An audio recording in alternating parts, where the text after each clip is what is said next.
Ce journal vous est offert par CET Congo, Société d'ingénierie civile.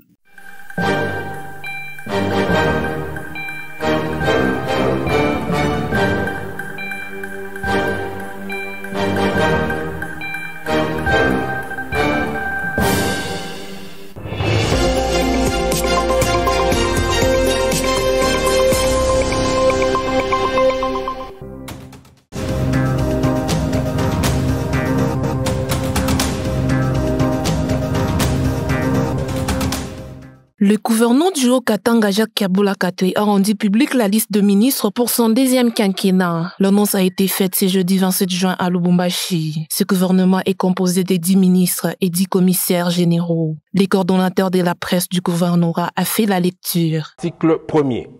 Sont nommés en qualité de commissaires provinciaux les personnes ci-après. 1. Monsieur Serge Owanja Olenga, commissaire provincial en charge du développement rural. Il exerce ses attributions sous la supervision du ministre provincial de l'Agriculture, Pêche, Élevage et Alimentation. 2. Madame Marie-Chantal Kalea Kiloufia, commissaire en charge de l'aménagement du territoire.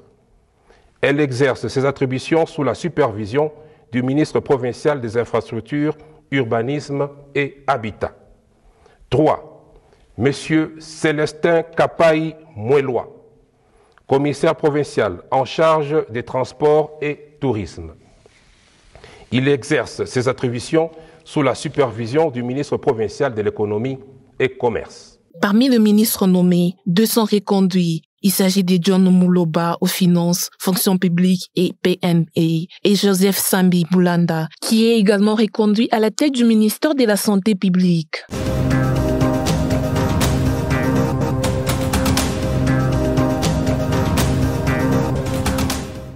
Monseigneur Fulgence Mouteba est le nouveau président de la conférence épiscopale du Congo. L'archevêque métropolitain de Lubumbashi a été élu à ce poste ce 27 juin par ses pairs, réunis en centre interdiocésain de Kinshasa. Il a remplacé à ce poste Monseigneur Marcel Outembi de Kisangani. Le nouveau président de la Senko et son équipe ont été présentés le même jour au chef de l'État. Le secrétaire de la Senko fait le résumé de cette rencontre. Les évêques de la Senko sont en pleine assemblée plénière qui prendra fin demain. Et au cours de ces assises, ils ont jugé bon de constituer une délégation composée des archevêques, dont 2 sont absents, celui de Mbandaka et celui de Kananga qui sont à Rome. Les évêques ont échangé avec le président de la République sur la marche du pays. Les évêques ont jugé bon de venir échanger avec le chef de l'État sur la marche du pays. Vous savez que la préoccupation majeure des évêques, c'est le bien-être de la population congolaise, sur ce qui doit être fait en priorité au regard de ce que vit les Congolais aujourd'hui, sur les domaines où ils invitent le chef de l'État à donner davantage de son impulsion pour que ça aille mieux. Dans la nouvelle équipe de la présidence de la Senko, Monseigneur Fulgence Mouteba sera secondé par Monseigneur Étienne Ong Eun, évêque de Bondo, premier vice-président, et Monseigneur Jean-Bertin Nadogne, évêque de Lolo, deuxième vice-président.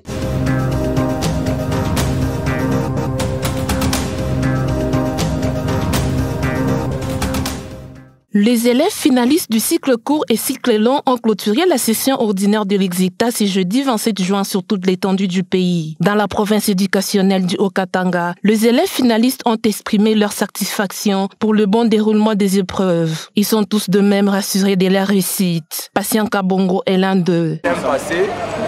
On a complètement bien travaillé, tout, depuis les premiers jours. Et aujourd'hui, enfin, c'est le 4e jour, on a bien travaillé. Je remercie les seigneurs pour ça. Héritier Mwanza pense que sa réussite à ces épreuves fera plaisir à ses parents. Ça s'est bien passé, on a bien travaillé. J'espère que j'ai bien travaillé, parce que je sais que j'ai travaillé bien.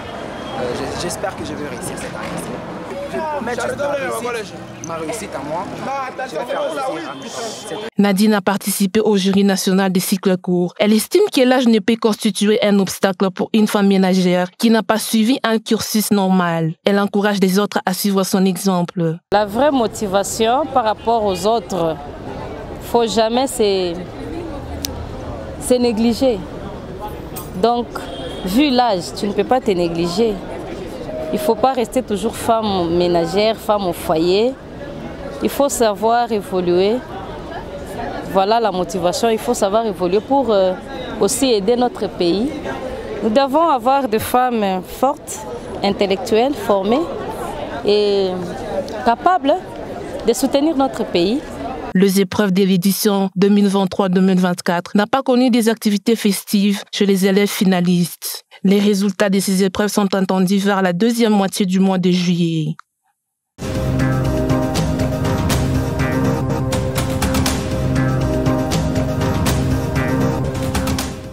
Le défenseur de la liberté de la presse ont fait une évaluation de leur secteur. C'était au cours d'un atelier organisé à cet effet par l'Observatoire de la liberté de la presse en Afrique. Plusieurs recommandations ont été formulées à l'issue de ces assises. Alain Kabongo, secrétaire exécutif de l'OLPA, en effet l'économie. Avec les nouvelles technologies de l'information et de la communication, les choses évoluent et qu'il y a lieu aussi de réfléchir comment nous pouvons adapter nos outils de travail aujourd'hui. Est-ce qu'ils doivent rester les outils traditionnels ou nous devons les adapter aussi aux nouvelles technologies de l'information et de la communication?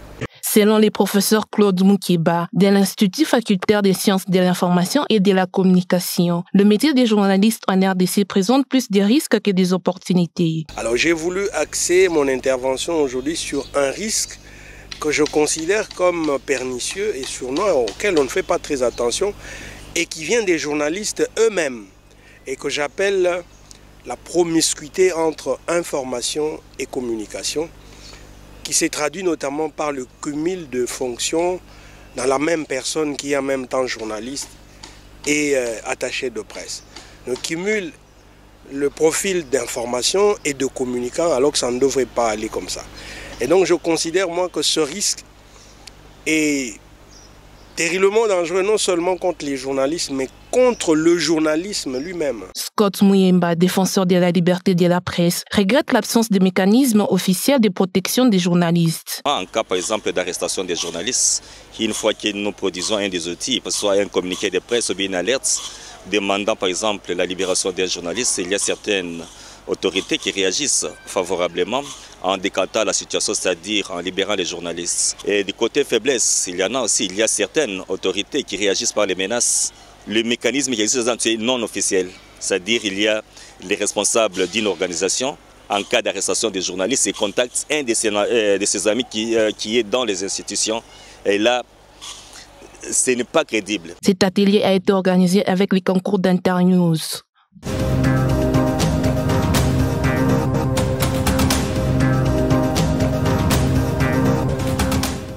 Un cas de monkeypox ou variole de singe a été observé depuis le 2 juin au Nord Kivu. Depuis la réapparition de cette maladie virale, 8 cas ont été confirmés. Le monkeypox est une maladie causée par un virus d'origine animale. Le monkeypox se transmet par le voie, énumérée ici par Priska Luanda, conseillère du président en matière de santé.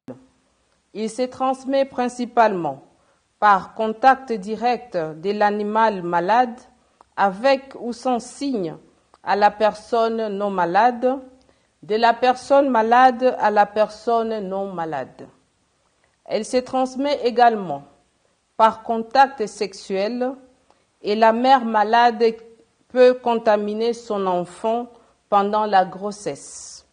Le Mpox se manifeste chez les humains par une forte fièvre d'apparition brutale, des éruptions cutanées avec des lésions remplies de liquide et de pus qui finissent par dessécher et former des croûtes. Ces lésions débutent au niveau des paumes de main et les plantes des pieds et peuvent même se généraliser sur tout le corps. Des personnes qui entrent en contact direct avec les animaux ou produits animaux comme les chasseurs, les fermiers, les éleveurs, les vendeurs ou abatteurs des animaux, les cuisiniers sont les plus exposés à contracter les Mpox. Pour la protection contre les Mpox, nous recommandons à tous de respecter les mesures suivantes. Éviter tout contact physique et ou sexuel avec toute personne qui présente les signes de Mpox ou toute autre excrétion ou liquide provenant des personnes malades. Sang, urine, sel, salive, vomissures, sueur et sperme. Évitez tout contact direct avec l'animal domestique ou sauvage malade ou son produit. Depuis janvier dernier, 410 personnes sont mortes de cette maladie en RDC.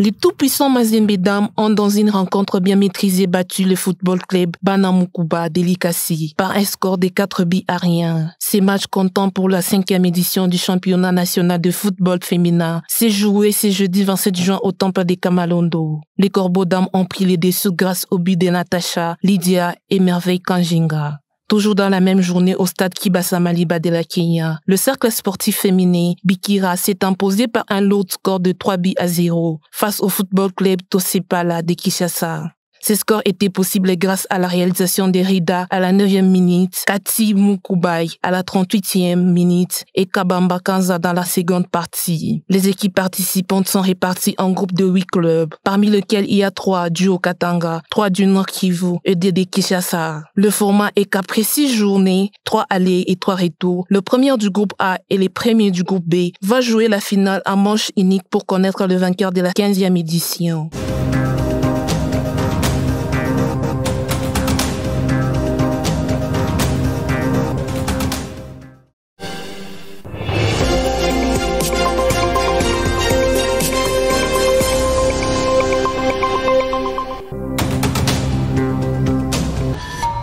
Ce journal vous est offert par 7 Congo, Société d'ingénierie civile.